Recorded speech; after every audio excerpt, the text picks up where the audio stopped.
Tenemos que empezar hablando de lo que ocurrió el fin de semana, porque el sábado de noche fue noticia la resolución de un tribunal de sentencia que decidió condenar al exministro del Interior, Walter Bauer, al ex policía Meraro Palacios y al policía en actividad, Osvaldo Vera, por el hecho de tortura. La condena es declarativa en este momento porque todavía no hay años de sentencia. Esto se va a conocer el próximo sábado específicamente, pero lo concreto es que este tribunal, a diferencia del anterior, que había absuelto por duda razonable a los acusados en esta causa que se inició en el año 2000, ahora decidió condenar a los 3 procesados. Y bueno, vamos a ver qué es lo que va a ocurrir el próximo sábado en materia de marco penal, que reiteramos o nos sumamos a todo lo que ya se estuvo hablando a través de ABC, es de 5 a 25 años de cárcel.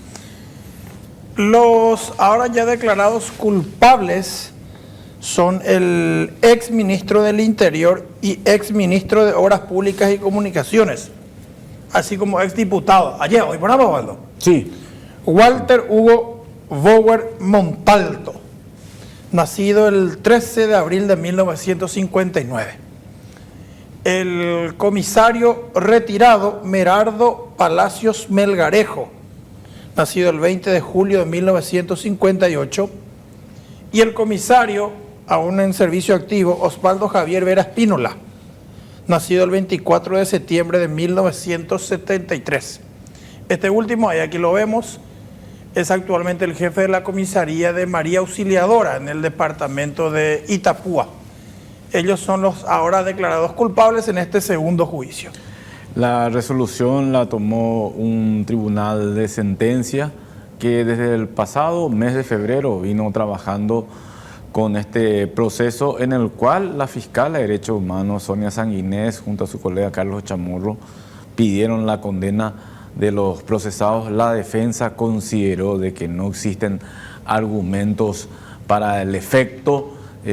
Walter Bauer lo tiene como defensor al exministro anticorrupción René Fernández y a la fiscal Gilby Quiñones. Osvaldo Vera lo tiene a Meraro Palacios, lo tiene Osvaldo Vera lo tiene a Secundino Méndez y Meraro Palacios lo tiene al defensor público Carlos Arce. Y acá también hay querellantes. Estamos hablando de Alfredo Cáceres y Jorge López, que están representados por sus abogados Rolando Alum y Carlos Álvarez. El tribunal de sentencia, presidido por Fabián Wenceslao, resolvió condenar a los 3 porque encontró de que se ejecutaron los actos de tortura tanto en la comisaría 11 metropolitana como en la sede de la Marina.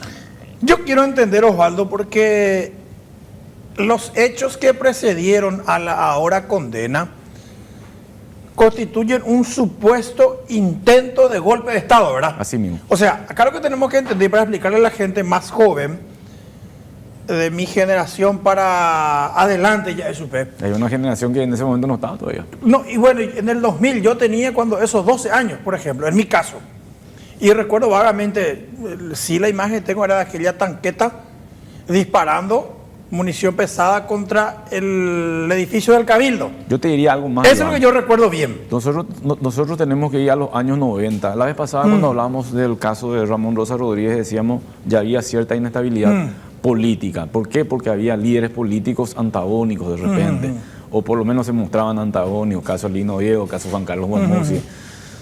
En el gobierno de Juan Carlos Guamossi se llegó a hablar inclusive de la posibilidad de un golpe de Estado a consecuencia de que lo pasó a retiro a Lino Oviedo. A Lino Oviedo, sí. Eso era el clima que se vivía en aquella época. Pero el 98 fue un año muy inestable.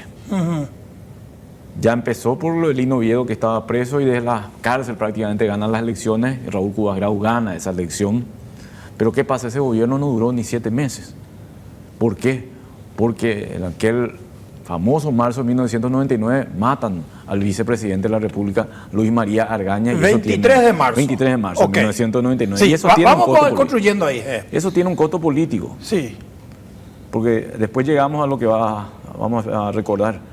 Porque un 28 de marzo de 1999 termina renunciando Raúl Cubas Grau. Y asume el gobierno el entonces presidente de la Cámara de Senadores, Luis González Macchi. Ok. No fue ni un presidente ni un vicepresidente electo, fue un parlamentario el que toma la presidencia de la República, y la Corte Suprema de Justicia le da validez a esa asunción, una discutida asunción también, dicho sea de paso, porque estamos hablando de alguien que no fue electo para presidente de la República. Pero González Macchi era el presidente en ese momento por resolución de la Corte Suprema de Justicia.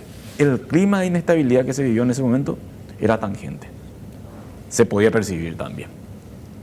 Entonces, había grupos que indudablemente no aceptaban que González Macchi esté al frente, tenía muchas críticas políticas, pero así también González Macchi tenía un grupo político que le convenía en ese momento llegar allí. Llegó con un acuerdo inclusive con la oposición para estar al frente del gobierno. Y siempre de por medio, Iván, estaba esa sensación de que podía haber algún tipo de golpe de Estado. Y eso es lo que termina ocurriendo en mayo de 1999. González Macchi entonces sube en marzo del 99. Él fue presidente durante más de un año sin un vicepresidente, porque luego de que le mataran a Luis María del Corazón de Jesús Dionisio Argaña Ferraro, así se llamaba nuestro vicepresidente, ya no hubo vicepresidente. Y González Macchi gobernó desde el 99 hasta el 2000 sin un vicepresidente. Y llegamos ahí a mayo del año 2000, o sea, Lucho González Macchi ya estaba durante un año y 2 meses ya en el poder solo, ¿ok? Bueno, ¿y qué es lo que sucede supuestamente en la noche del 18 de mayo del año 2000? El ministro del Interior, el presidente era González Macchi, el ministro del Interior Walter Bower. El comandante de la policía acababa de asumir, no, el comandante de la policía hacía ya un año en ese momento, era Castro Roberto Guillén. Nuestro televidente ha sido, siempre ve y comenta en nuestro programa. Y el 18 de mayo de aquel año 2000 lo que sucedió fue que supuestamente grupos de policías en servicio activo y retirados, algo así como que se sublevaron. Oye, broma y no valgo. Sí. Yo voy a ir contando como más o menos yo entiendo y vos me vas a ir corrigiendo, porque vos participaste, vos cubriste directamente aquello. Bueno, y aparentemente la intención de los supuestos golpistas era primero controlar la Policía Nacional. Algo así como neutralizar a la policía, dominar a la policía para evitar cualquier intento de reacción. Y después seguramente iban a ir haciendo lo mismo con las Fuerzas Armadas. ¿Está bien, Osvaldo? Al parecer. O, claro, estamos hablando de su posición. Nunca fue claro. Bueno, y lo que se dijo en aquel momento, y de hecho lo que se publicó, esta es la tapa de ese color del 19 de mayo del 2000, frustra el intento de golpe militar, dice, pero supuestamente un sector de las Fuerzas Armadas de la Nación apoyó la sublevación, pero nunca nadie de las Fuerzas Armadas salió a decir nosotros vamos a hacer nosotros.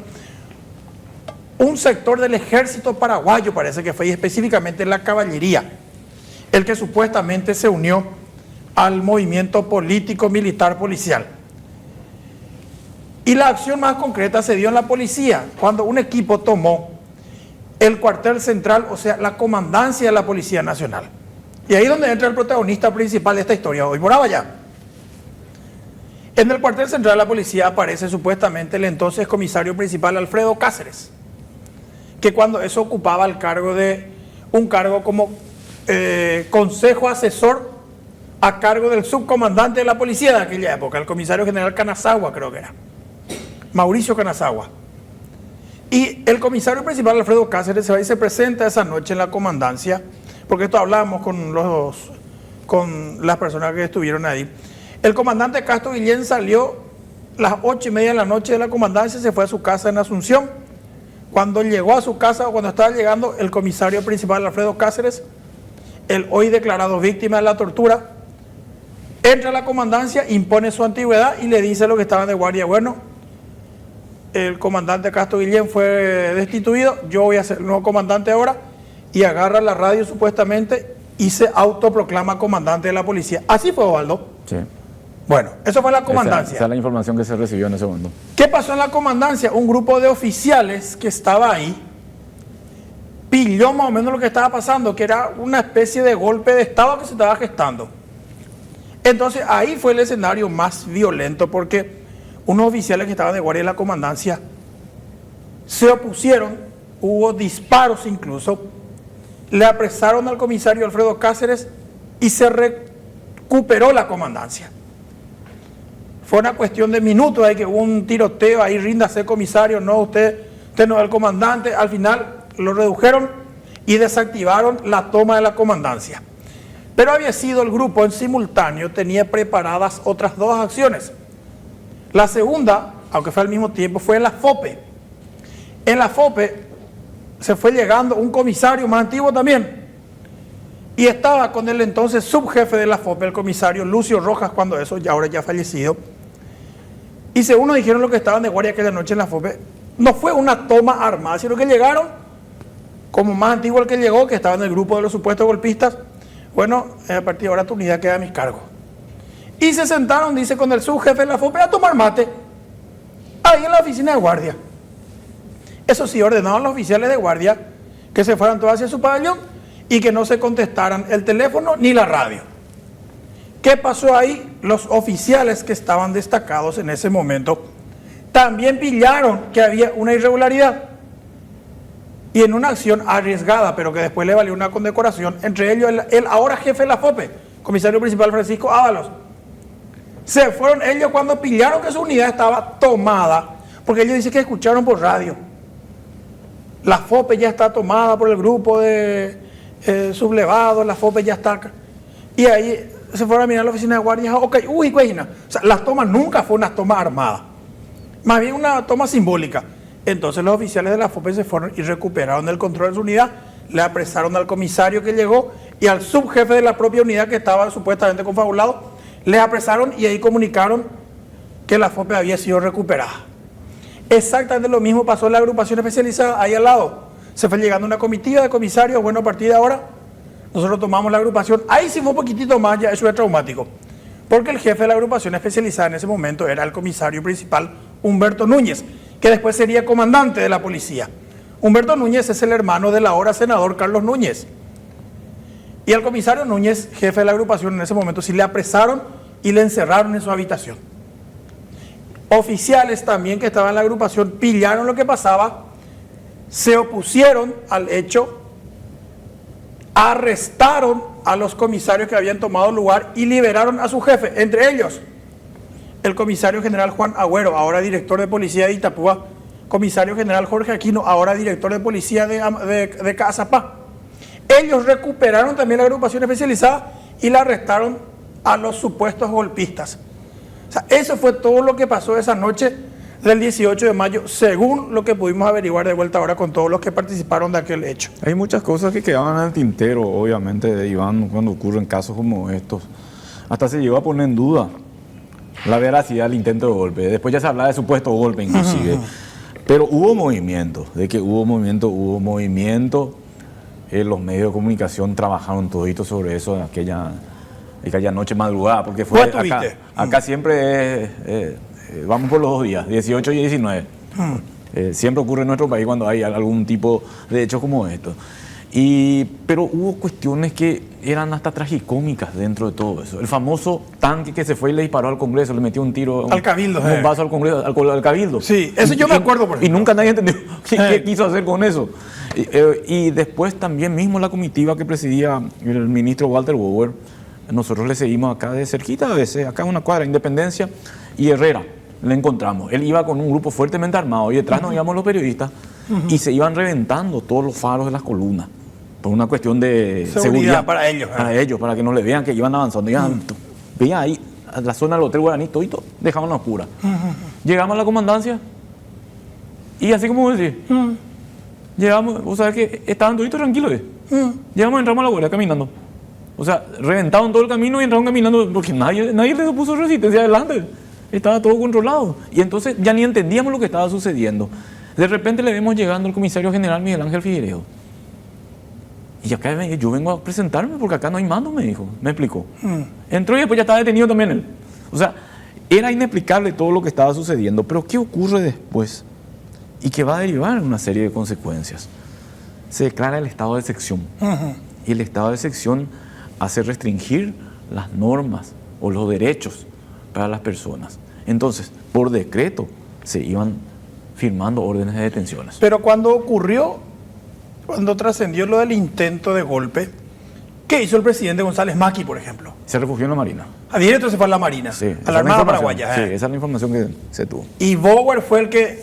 Bower no es que recuperó, sino a Bower le iba reportando, ya recuperamos la FOPE, Y él era ya ministro del recuperamos la Interior. agrupación, ya recuperamos la comandancia. Y ahí él apareció en todas esas unidades. Sí, Bower acostumbraba a, no solamente en ese caso, en varios, a andar con un grupo de policías que eran de su confianza. Estábamos recordando al comisario Víctor Agüero, por ejemplo, era uno de ellos. Y él mismo encabezaba cualquier tipo de situación y fue lo que hizo ese día. Pero a nosotros se nos pierde o se nos borra la película, Iván. O en realidad no registramos ya eso, los momentos de las detenciones, porque hubo detenciones de policía. Y eso va a generar este proceso. ¿Por qué? Porque le detienen a un grupo de agentes que supuestamente estaban implicados en el golpe y lo llevan a la sede de la comisaría 11. Entonces, ¿por qué a la sede de la comisaría 11 le tenían que llevar a policías que estaban implicados en el golpe? Y nadie entendía eso, pero ni siquiera nos enteramos de eso en ese momento. Entre ellos, Alfredo Cáceres, No, justamente. vos sabés que Alfredo Cáceres no estaba ahí, por eso es que es muy No, importante. digo entre los y contar. detenidos, digo. Sí, entre los detenidos, pero resulta que a un grupo lo llevan a la comisaría 11, a otro parece que lo llevan a la agrupación especializada, y a Alfredo Cáceres lo llevan a la sede de la Marina. Directo, solo a él lo llevan a la sede de la Marina. Alfredo Cáceres, que era, ya Echupé, el rostro visible del grupo de golpistas, porque él fue el que intentó tomar la comandancia, o sea, él fue el que hizo el Esa era trabajo la- más delicado, o ya hacemos a comandancia y pechore, o sea, por eso es que él cobra mucha relevancia en esta historia. ¿Por qué yo te digo que se nos pierde la película? A los comunicadores sobre todo, Iván. O se nos borra la película, o parte de la película en ese momento. Porque con el estado de excepción se empieza a dictar decretos de órdenes de detención. Le llevó a afectar a nuestro colega Hugo Ruiz Olazar, por ejemplo. Todo aquel que era considerado allegado, afín, o porque ellos mismos lo calificaban o caratulaban como yeísta, era detenido en ese momento. Porque el estado de excepción así lo indicaba. Entonces, con ese decreto se iban los fiscales y le buscaban y le llevaban detenido. Bueno, Una práctica medio similar a la de la dictadura. y sí, porque utilizaban la dictadura de estado de sitio. Bueno, en ese momento tal vez de alguna forma se toleraba porque ya estaba cansada la gente de este tema de la inestabilidad. Pero empezaron a ocurrir arbitrariedades. Lo que no sabía nadie es que policías fueron llevados a una comisaría. Había sido. Había sido. ¿Y qué tenían que hacer policías en una comisaría? Y resulta que esa comisaría era de la jurisdicción del ministro Walter Bower. Era como una especie de, ¿cómo se llama? Un puesto de guardia de él. Ahí, Y sí, porque su casa queda en esa sí, jurisdicción. en esa jurisdicción. Entonces, allí aparentemente ya ocurrieron, o por lo menos el tribunal de sentencia dijo, ocurrieron maltratos. Tal es así que ese hecho le puso o le hizo sonrojar a la institución. ¿Por qué? Porque se denunció que camaradas torturaron a sus camaradas. O sea, entre policías fue el tema. Esta es una imagen de la época. Ahí está el ministro Walter Bower. Mirá, por ejemplo, nuestro compañero productor Blas López, Sí, bien periodista, él es el productor de este programa. Carlos Troche, nuestro colega de ABC Carinalia. Jacob Aymado, Osvaldo. Sí, con cabello. De esta, voy a lograr tu cabello, Osvaldo. ¿Será, eh? Con cabello. ¿Vos sabés Ahí está que Osvaldo detrás de aquella cámara. Yo ¿Ves no a me- Osvaldo Cáceres? Nada. yo no me acuerdo de esa nota, pero bueno, ya pasó mucho tiempo. Bueno, te decía, Iván, esa detención es muy importante mencionar, porque eso ocurrió esa madrugada del 19 de mayo, de la comandancia de la Policía Nacional. Ya le llevaron a la Marina. a la comisaría 11. No, a la comisaría 11, por Sí. una parte. Y a Alfredo Cáceres lo llevaban a la Marina. Entonces, ese 19 de mayo hubo interrogatorios extrajudiciales. ¿Por qué? Porque supuestamente querían saber quién era la cabeza del grupo. Claro, porque no hubo nunca un político que saliera a decir, yo estoy detrás de esto. Sí. Y acá le usaron básicamente entonces a los policías, si fue así, porque los policías son los más aventureros que salieron a intentar tomar su institución, pero son los que quedaron finalmente colgados detenidos. Así mismo. Entonces, Iván, esa de 19 de mayo ocurren maltratos en la comisaría. Eso fue lo denunciado. De ese 19 de mayo se pasa al 21 de mayo. Que creo, si no me equivoco, fue un domingo en la noche. Domingo en la noche. Y allí, una comitiva que estaba presidida por Walter Bower, integrada por Merado Palacio, Osvaldo Vera el comisario Diosnel Ferreira en aquel entonces, Sí. el viceministro Gabriel Chase. Gabriel Chase era el viceministro del Sí, Interior cuando el eso. viceministro del- Recién y- veíamos su foto con Bower. Y el comisario Víctor Agüero Víctor Agüero. ingresaron a la sede de la Marina. Ahí es donde Bower dice, perdón, donde Alfredo Cáceres dice, me torturaron.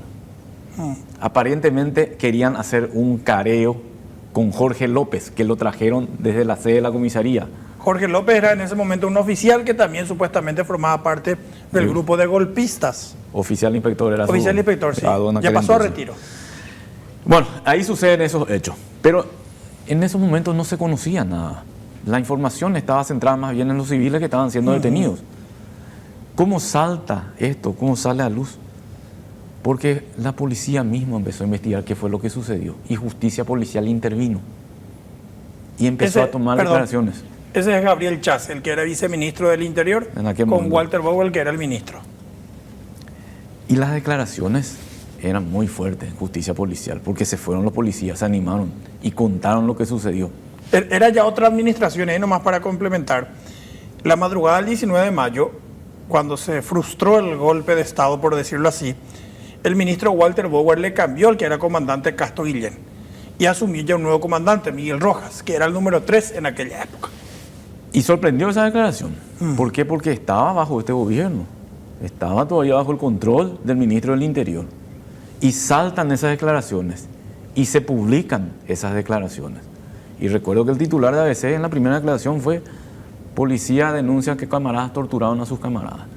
Y eran los documentos de la declaración ante justicia policial. Esa publicación hizo que aparezcan otras.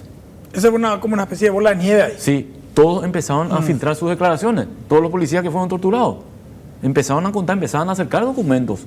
Y eran documentos válidos porque eran testimonios que ellos presentaban ante la justicia que no se comunicó ante la justicia policial, digo, que no se comunicó aún a la justicia penal. Entonces empezaba a generarse un escándalo. Pero ¿cuál fue el golpe de gracia de todo esto? Porque ya se empezaba a indagar. El Alfredo caso. Cáceres sostenía, a mí me torturaron en la Marina la Pero noche del 21 de mayo. Sí, pero lo de Alfredo Cáceres todavía era improbable. ¿Cómo probar eso? ¿Cómo ¿Cómo demostrar que le llevaban la Marina? Porque estas cuestiones no dejan rastros, como dijo el tribunal de sentencia.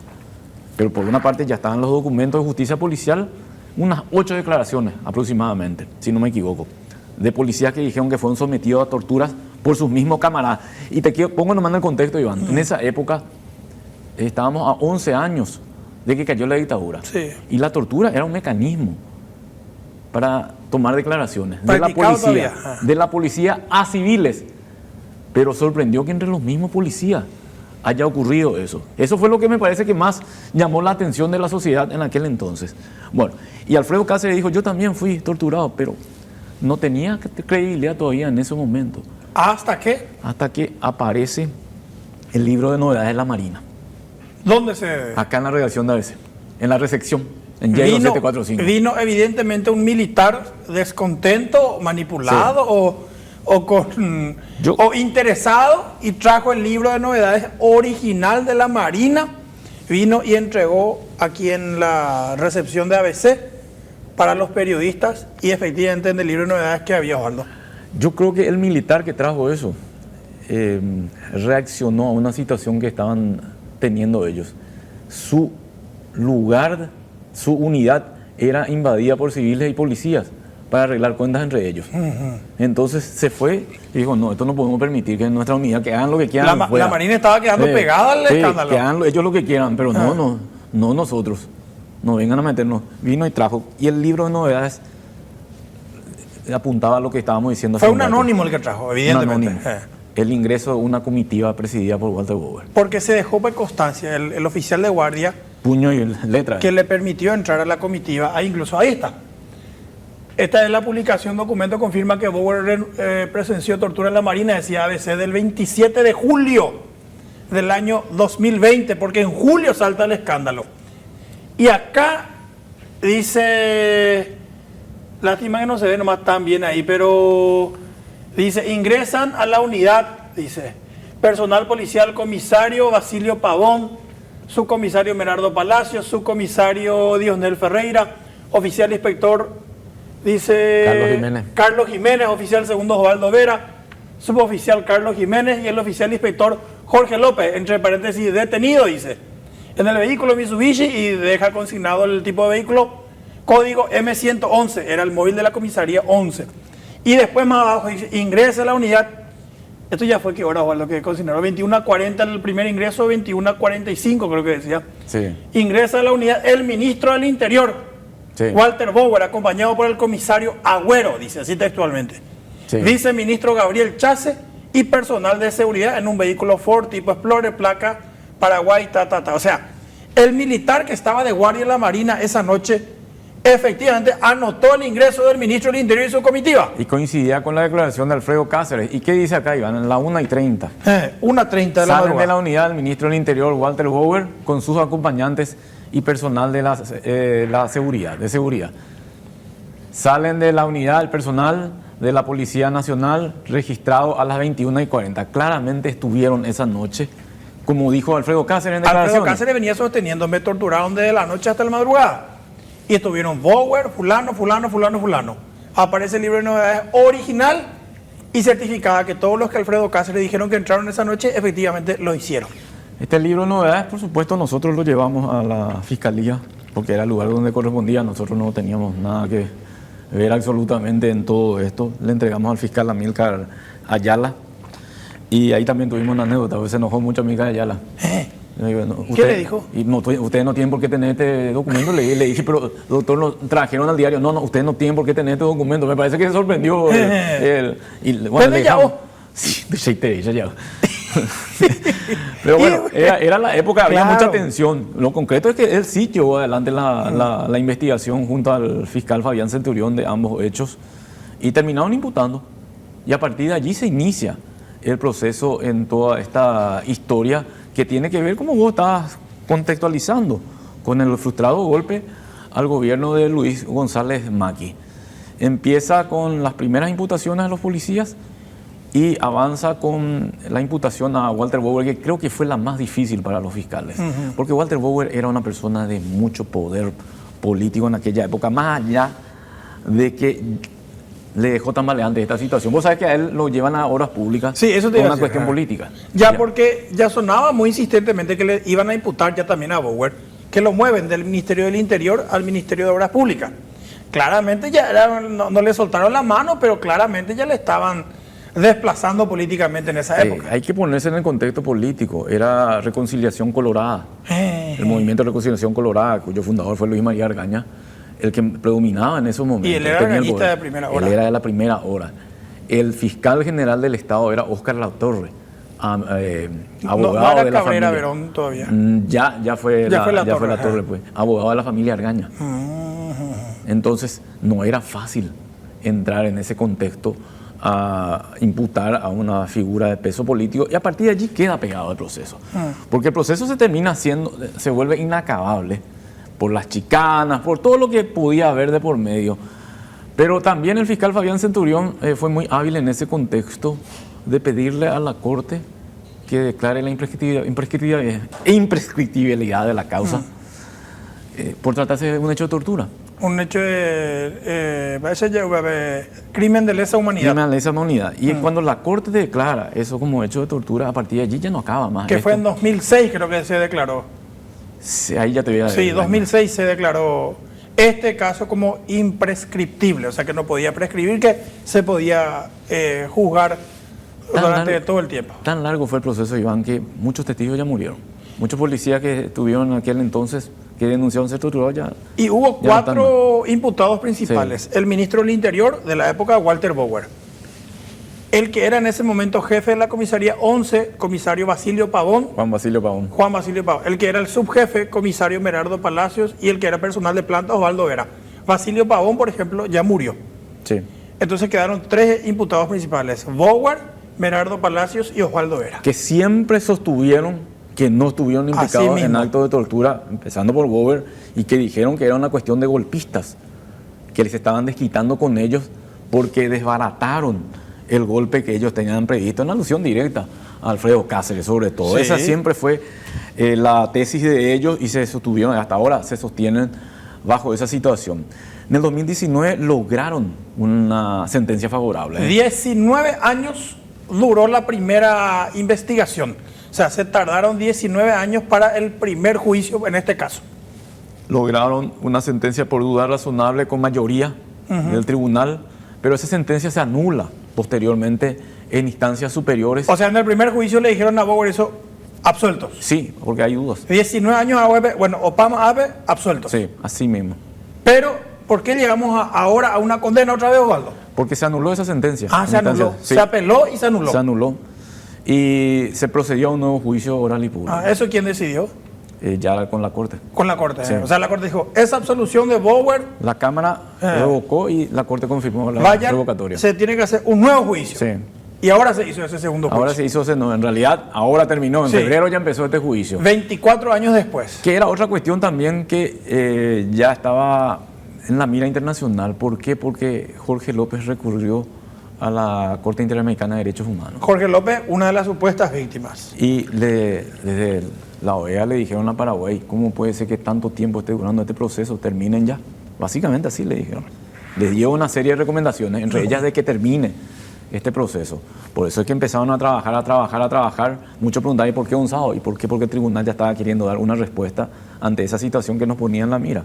Y bueno, para este tribunal, los tres son culpables. Se hizo lo que se llama una división del juicio. Vaya. Y cuando la pena puede superar los 10 años, se puede pedir la división del juicio para poder otra vez trabajar exclusivamente sobre los años. Para medir cuántos Para medir años. los de años. condena. Se da si se declara culpabilidad. Y se declaró culpabilidad. Ahora, el viernes, lo que van a hacer las partes es presentar las pruebas de por qué corresponde a tantos años de culpabilidad, por ejemplo. O sea, más lo va a hacer la querella seguramente. La defensa obviamente va a tratar de bajar la mayor cantidad posible de posibilidades, de pena. Estamos hablando de un marco penal de 5 a 25 años de cárcel. Eso va a escuchar, va a observar el Tribunal de Sentencia el próximo viernes.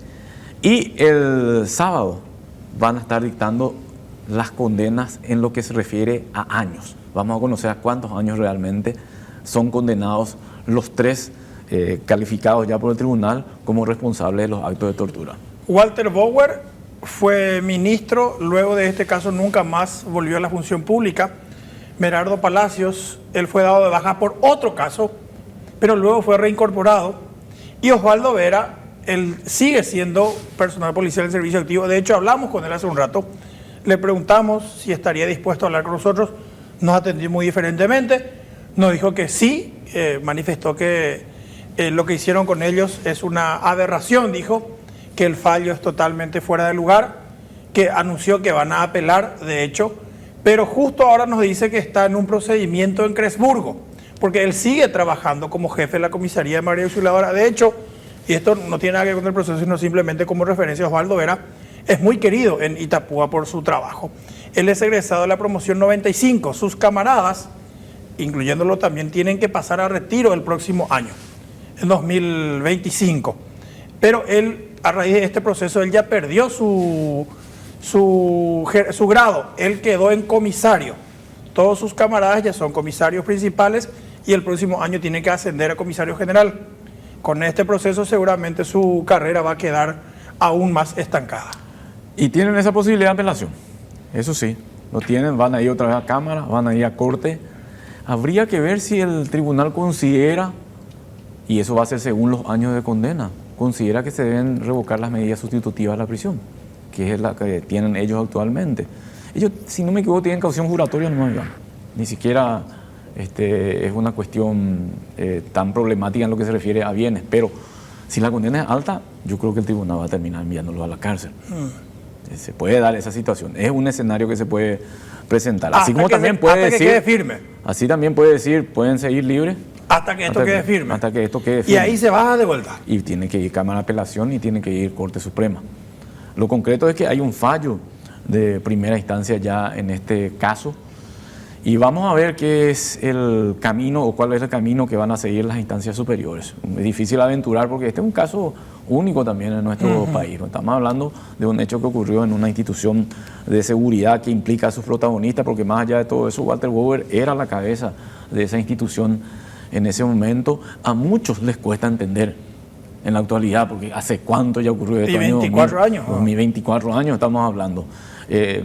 Pero ya un tribunal consideró que ese es el fallo apropiado, hizo una extensa exposición en el tribunal en lo referente a las responsabilidades de los condenados ahora, citó nuevamente a los organismos internacionales que están viendo esto y dejó el mensaje de que no se podía tolerar una situación como esta, más aún porque ocurrió dentro de un organismo de seguridad. Es más, y lo que son las cosas, porque esto debemos significar, sin ánimo de tirarse a un lado del otro, el intento de golpe supuestamente ocurrió. Siempre hablamos de un supuesto, pero los señalados como golpistas en aquella época al final no terminaron procesados. O sea, nos decían hoy que lo que ocurrió después que hubo una especie de acuerdo político.